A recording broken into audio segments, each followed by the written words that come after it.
Good evening বন্ধুরা, আবার একটা নতুন ব্লগ নিয়ে তোমাদের সামনে চলে এলাম। এখন ঘড়িতে বাজে 6টা বাজতে 10 মিনিট বাকি। তো এদিকে দেখো, ফ্লিপকার্ট থেকে আমার জন্য একটা জিনিস এসছে, তবে আমি পরে দেখাবো, এখন দেখাবো না কিন্তু, কারণ কিছুক্ষণ বাদেই আবার আমাকে পুজোতে বসতে হবে। তো এই যে বিকেলবেলায় চা খেয়েছিলাম, তো কাপ দুটো তো ওই টেবিলের ওপরেই রয়ে গেছিলো, তো ভাবলাম যে কাপ দুটোকে আমি একটুখানি রান্নাঘরে রেখে আসি। তা দেখো, এই যে রান্নাঘরে রেখে এবার যাচ্ছি। তা যখন যাচ্ছি তখন দেখছি যে শঙ্কর আবার এদিকে জল ভরতে এসছে। তা শঙ্কর তো আজকে বাড়িতেই আছে, আর এবার আমি সোজা চলে যাচ্ছি হচ্ছে একটু বাইরে। তা চলো যাই বাইরে, দেখি কি করি আমি। তা এই যে জামা কাপড়গুলো যে মেলে রেখে দিয়েছিলাম, তো সেগুলোই এখন তুলতে যাচ্ছি, কারণ একটু রোদ উঠেছিল, তো সেই জন্য একটু ভেজা জামা কাপড়গুলো মেলে দিয়েছিলাম। তো কিছুদিন ধরে তো বৃষ্টিই হচ্ছে, তা সেই জন্য আজকে আর কোনো জামা কাপড় কাচিনি। তা সেই ভেজা জামা কাপড়গুলোই মেলে দিয়েছিলাম, তো সেগুলোই শুকিয়ে গেছে, আর এখন সন্ধেও লেগে যাচ্ছে। তা সেই জন্য আমি এই জামা কাপড়গুলো তুলে নিচ্ছি। আর এদিকে শঙ্কর বাইরে বেরোচ্ছে, একটুখানি বাইরে হাঁটাচলা করবে। তা আমি বললাম যে দাঁড়াও, আমিও একটু বাইরে যাই। দেখো কি সুন্দর পরিবেশটা লাগছে, কীরকম ঝকঝকে লাগছে, তাই না? যেহেতু বৃষ্টি হয়েছে সেই জন্য সবুজ মানে গাছগুলো যেন আরও সবুজ হয়ে উঠেছে। দেখো, আমি তোমাদের কি সুন্দর ঘুরিয়ে ঘুরিয়ে দেখাচ্ছি, খুব সুন্দর লাগছে কিন্তু, তাই না? আকাশটা দেখো কত সুন্দর।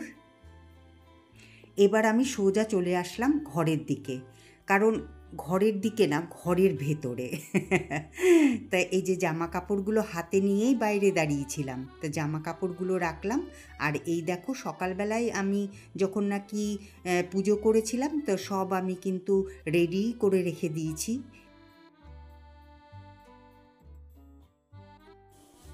এই দেখো, এখন আমি কিন্তু পুজোতে বসে গেছি। তো এখন আমি তৈরি করে নিচ্ছি হচ্ছে পঞ্চামৃত। তো তোমরা তো সকলেই জানো পঞ্চামৃত কীভাবে তৈরি করতে হয়। তাও আমি কিভাবে তৈরি করছি সেটা একবার তোমাদেরকে বলে দিই। প্রথমে আমি একটুখানি গঙ্গার জল নিয়ে নিয়েছি, তারপরে তার মধ্যে দিয়ে দিলাম হচ্ছে দই, আর এখন ঢেলে দিচ্ছি হচ্ছে দুধ। আর এইদিকে এখন আমি দিয়ে দেবো হচ্ছে মধু। এই যে হাতের মধ্যে যে দেখতে পাচ্ছ, এটা হচ্ছে মধুর বোতল। তো এখান থেকেই আমি অল্প পরিমাণে মধু ঢেলে দিলাম। আর এখন দিয়ে দেবো হচ্ছে ঘি। এই যে এইখান থেকে আমি ঘি নিয়ে, অল্প করে ঘি নিয়ে এই দুধ, দই আর মধুর সাথে মিশিয়ে দিলাম, একসাথে মিশিয়ে দিলাম। কারণ ঠাকুরকে তো অভিষেক করতে হবে, পুজোর আগে তো অভিষেক করতে হয়। যদিও আমি অত ভালো মতন পুজো করতে জানি না, তবুও আমি যতটুকুন জানি ততটুকুন আমি তোমাদের কাছে আমি দেখাচ্ছি বা বলছি আমি তোমাদেরকে। তো এখন আমি প্রদীপটা ধরিয়ে দিলাম। তো এই যে দেখতেই পাচ্ছ যে প্রদীপ ধরিয়ে দিয়েছি আমি। তা প্রদীপটা ধরিয়ে দিয়ে এইদিকে হচ্ছে এই যে, এখন এটা কিসের প্যাকেট বলো তো? এটা হচ্ছে চিনি আছে এখানে, কারণ পঞ্চামৃততে কিন্তু চিনি দিতেই হয়, অবশ্যই চিনি দিতে হয়। চিনি ছাড়া কিন্তু পঞ্চামৃত তৈরি হয় না। তা শঙ্কর আমাকে বলে গেল, একটা ছায়ার মতন তোমরা দেখলে যে চলে গেল, তো শঙ্কর আমাকে বলল যে তুমি একটু বেশি করে কিন্তু ধূপকাঠি ধরাবে। আর এই যে শঙ্কর যে ধূপকাঠিটা আনে, খুব সুন্দর ধূপকাঠিটা, গন্ধটাও যেরকম তেমনি ধুয়োটাও অনেকটা হয়। এই যে দেখতেই পাচ্ছ, আমি 4খানা ধূপকাঠি নিয়ে নিয়েছি, বেশ মোটা মোটা। তো এগুলোকে এখন আমি ধরিয়ে নিচ্ছি। আর ওই যে পঞ্চামৃতের পাশে যে দেখতে পাচ্ছ ঘটিটা, ওই ঘটিটা কিন্তু আমি গঙ্গা জল রেখেছি। এর আগে যে আমি নবদ্বীপ গেছিলাম, তোমরা হয়তো ওই ব্লগিংটা অনেকেই দেখে থাকবে, তো সেই নবদ্বীপ থেকেই কিন্তু আমি গঙ্গার জল এনেছি। তো গঙ্গার জল দিয়েই কিন্তু আজকে শিবের মাথায় আমি অর্পণ করব। তো যাই হোক, ওইদিকে তো ধূপকাঠি ধরানো হয়ে গেছে। তো এদিকে এখন আমি ভাবছি যে ওই যে ফুলের মালা তো তৈরি করা হয়নি, তো ফুলের মালাগুলোকে আমার তৈরি করতে হবে। তবে তার আগে ওই যে ওইখানে দেখতে পাচ্ছ যে পাথরের থালাটা, তো ওইখানেই আমি এই যে সন্দেশ এনেছে শঙ্কর, তো ওই যে সন্দেশ দেব। তো এই যে প্যারা সন্দেশ নিয়ে এসছে, আরও হচ্ছে কালাকাঁদ নিয়ে এসছে। তো সেটাকেই আমি পাত্রের ওপরে সাজিয়ে দিচ্ছি। আবার এদিকে কিন্তু মিষ্টি দইও এনেছে, তবে আমাদের এখানকার দই একদমই জঘন্য, ভালো না। তো যাই হোক, অল্প করেই দই নিয়ে এসছে শঙ্কর। তো যাই হোক, ওই আমার তো সব সন্দেশগুলো এখন সাজানো হয়ে গেল। এবার আমি ওই যে দইটাকে এবার খুলে তারপরে ওই পাত্রের মধ্যে দিয়ে দেব। তাই এই যে এখন দেখো, এই যে দইয়ের ওপরে যে কাগজটা ছিল ওটাকেই এখন আমি খুলে নিচ্ছি। তো এটা খুলে এখন আমি ওই পাত্রের ওপরে রেখে দেব। এই যে দেখো, রেখে দিচ্ছি। আর ওইদিকে জল দিয়ে দিয়েছি একটা রুপোর পাত্রে। এই রুপোর পাত্রটা হচ্ছে মেহেন্দিকে দিচ্ছিল হচ্ছে ওর সেজো পিসি, তা যে নাকি এখন আর বেঁচে নেই। তো এই সেজো পিসি ওকে যখন নাকি মুখ দেখেছে প্রথম, তখন এই রুপোর গ্লাসটা দিয়েছিল, রুপোর গ্লাস আর একটা রুপোর চামচ দিয়েছিল। তা আমি এই রুপোর গ্লাসটাকে ঠাকুরের ঘরেই রেখেছি। আর এখন আমি ওই যে মালা বানিয়ে নিব আকন্দ ফুলের। তো ওই যে আকন্দ ফুলের যে কড়িগুলো সেগুলোই শঙ্কর এনে দিয়েছে, তা সেগুলো দিয়েই এখন আমি মালা তৈরি করে নেব সুন্দর করে। কারণ কি বলো তো, মালা এখানেও কিনতে পাওয়া যায়, কিন্তু কি বলো তো, যেখানে নাকি নিজেদের গাছেই ফুল আছে সেখানে আমি কিনতে যাব কেন? তা সেই জন্য নিজের হাতেই তৈরি করছি। আর কেনা ফুল আমার একদম ভালো লাগে না।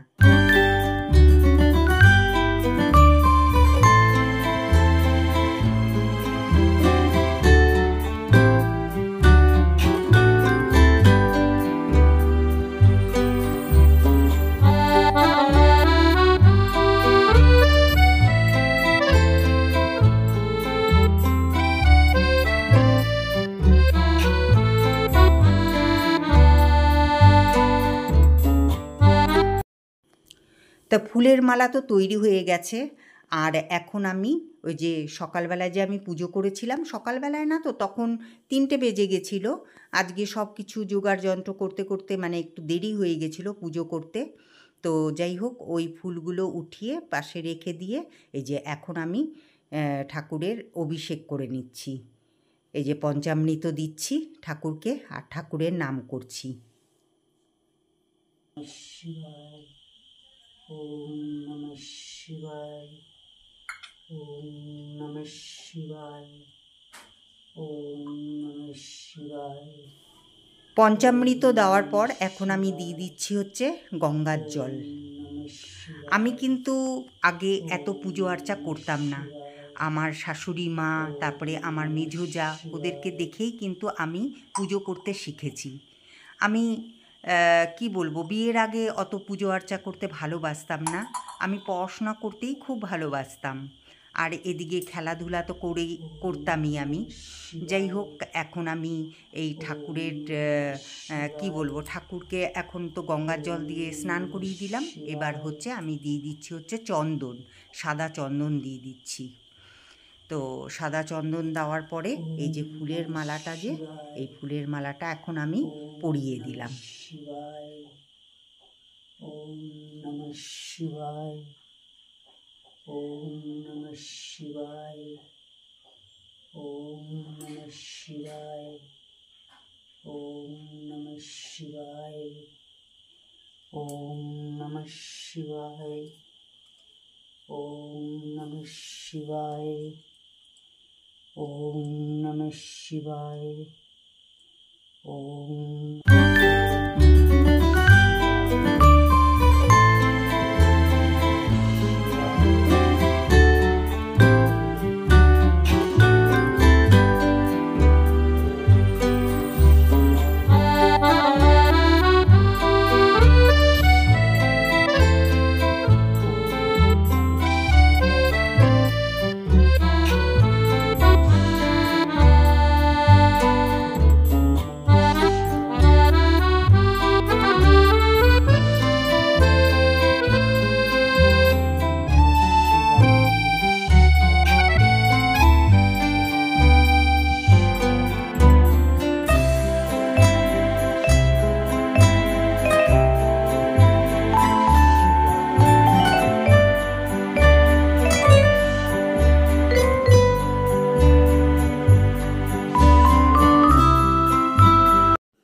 আমার মনে পড়ছে যে তখন আমার নতুন বিয়ে হয়েছে, সবে কয়েক মাস হয়েছে। তারপরেই কিন্তু নীলষষ্ঠী পড়েছিল। তা যাই হোক, আমার তো জানুয়ারি মাসেই মানে হয়েছিল, বিয়ে হয়েছিল, তাহলে বুঝতেই পারছো তার কিছুদিন বাদেই, মানে কয়েক মাস বাদেই নীলষষ্ঠী পড়েছে। তো দেখেছিলাম যে তখন আমার ২ জা, তারপরে শাশুড়ি মা সবাই উপোস করেছিল। তো শাশুড়ি মাকে আমি বলেছিলাম যে আমি কেন উপোস করব না? তখন শাশুড়ি মা আমাকে বলেছিলেন যে যখন নাকি তুমি মা হবে তখন তুমি উপোস করবে। এটা হচ্ছে সন্তানের ভালোর জন্যই মারা উপোস করে থাকে। তা যাই হোক, এখন আমি আমার মেয়ের মা হয়েছি, সেই জন্যই এখন উপোস করেছি। আর সত্যি কথা বলতে কি বলো তো, এখন পুজো করে এত আমি শান্তি পাই, মানে তোমাদেরকে বোঝাতে পারবো না যে কত যে শান্তি পাই আমি। জানি না কেন এত শান্তি পাই আমি পুজো করে। আর আগে তো একদম পুজোই করতাম না।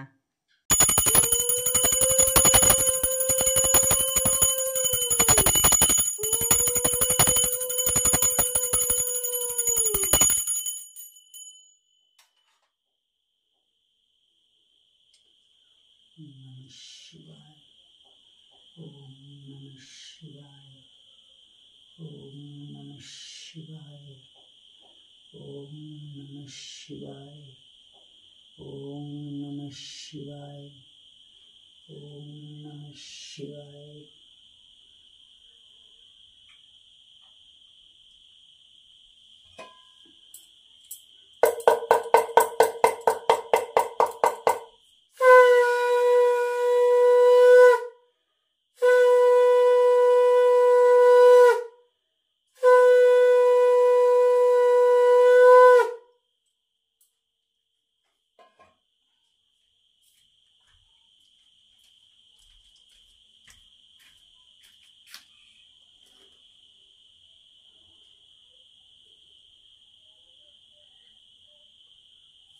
তো পড়বো না নীল ষষ্ঠী?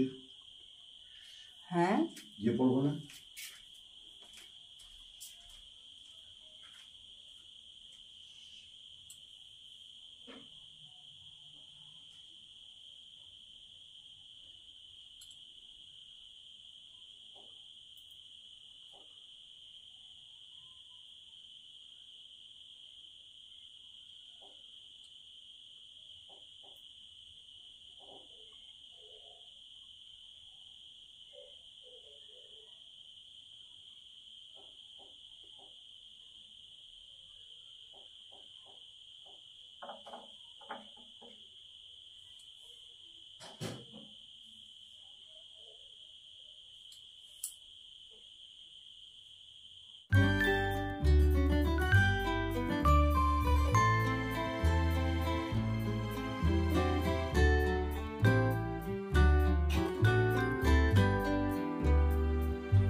ঠাকুরের মাথায় জল ঢালতে পেরে খুব শান্তি লাগছে, সত্যিই তাই গো। আজ সারাদিন উপোস থেকে এত ভালো লাগছে না, খুব, মানে আমি ভেবেছিলাম যে উপোস থাকতে পারবো কি পারবো না, যাক শেষ পর্যন্ত সাকসেস হয়েছি, খুব ভালো লাগছে। তো আমার তো পুজো তো সমাপ্ত হয়ে গেছে, তবে আমি এখন ঘরে এখন ধূপধুনা দেখাবো, আর নীল ষষ্ঠীর যে ব্রত কথা সেটা আমি শুনবো।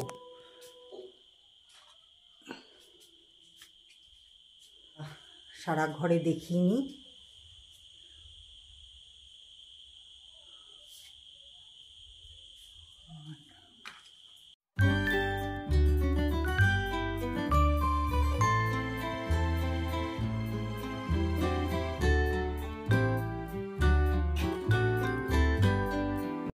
জাস্ট ব্রত কথা শুনে উঠলাম, আর এখন আমি ব্রত কথা শুনে উঠে তারপরে আমি এখানে ভিজিয়ে রাখলাম হচ্ছে সাবু। এই যে আজকে রাত্রে তো এটাই খাবো আজকে।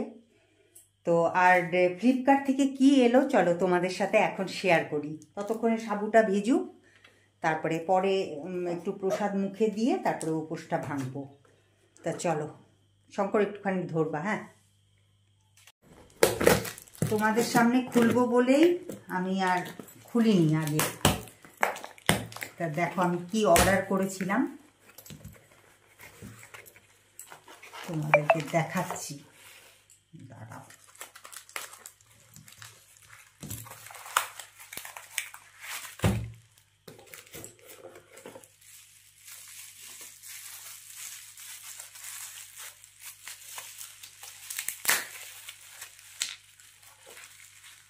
এই দেখো সবগুলো বার করো আগে। কিন্তু আমি তো এই কালারগুলো অর্ডার করিনি। এই দেখো নেল পালিশ, যা কালারগুলো ভালোই আছে, খারাপ না। এই পড়িস না রে, পড়িস না। এই দেখো, এই যে রেড কালার, আর এই কালারটা অনেকটা সিমিলার না? না, একটু ফারাক তো আছে। তাই এটাই আমি ফ্লিপকার্টে অর্ডার দিয়েছিলাম। তো কেমন হয়েছে কালারগুলো অবশ্যই জানিও। এখানে একটা করে দাগ দাও কালার উঠলে। ও না, উঠবে না তো পরে আবার। পরে পড়বা যখন দেখি, যখন পড়বো আমি তখন তোমাদেরকে দেখাবো। তাই দেখো আমি খুব খুশি। শঙ্করই অর্ডার করে দিয়েছিল।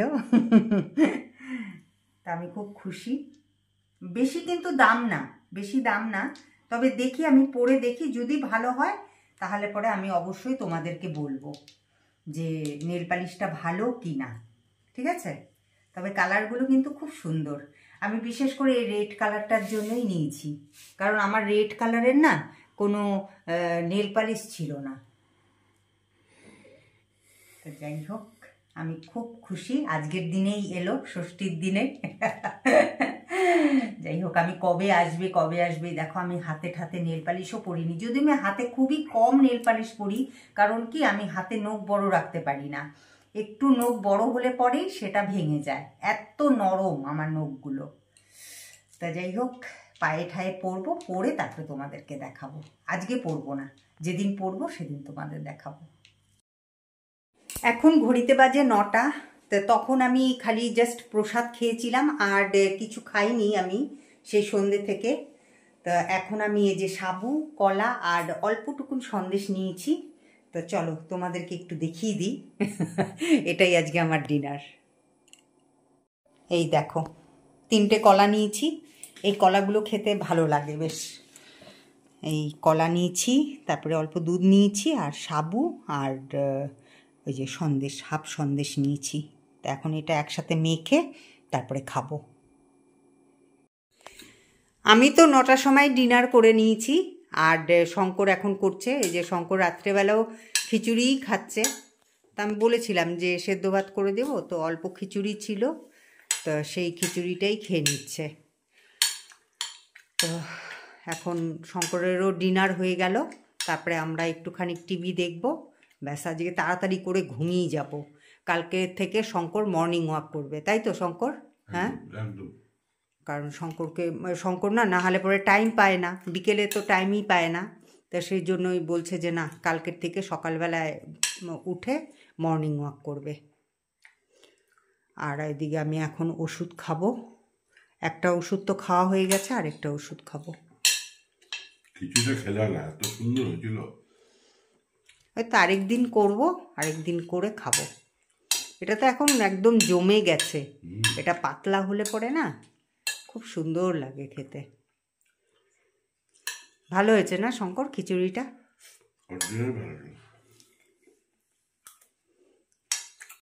এখন ঘড়িতে বাজে হচ্ছে 10:30। তো চলে এসেছি বেডরুমে। এখন বিছানা করব আর ব্যাস ঘুমিয়ে যাব। কারণ সেই সকালবেলায় উঠেছি, তারপর থেকে তো সেরকমভাবে আজকে বিশ্রামই নিইনি। তো সেই জন্য আর কত রাত্রি করব বলো, আবার সেই সকালবেলা উঠতে হবে, কারণ শঙ্কর মর্নিং ওয়াকে যাবে। তো চলো আজকের মতন এখানেই বিদায় নিচ্ছি। আবার দেখা হবে একটা নতুন ব্লগের সাথে, তোমাদের সাথে। তোমরা খুব ভালো থেকো, সুস্থ থেকো, আর আমার ব্লগিং দেখতে কিন্তু ভুলো না, ঠিক আছে? ভালো লাগলে লাইক, শেয়ার আর সাবস্ক্রাইব করে দিও। চলো টাটা, গুড নাইট।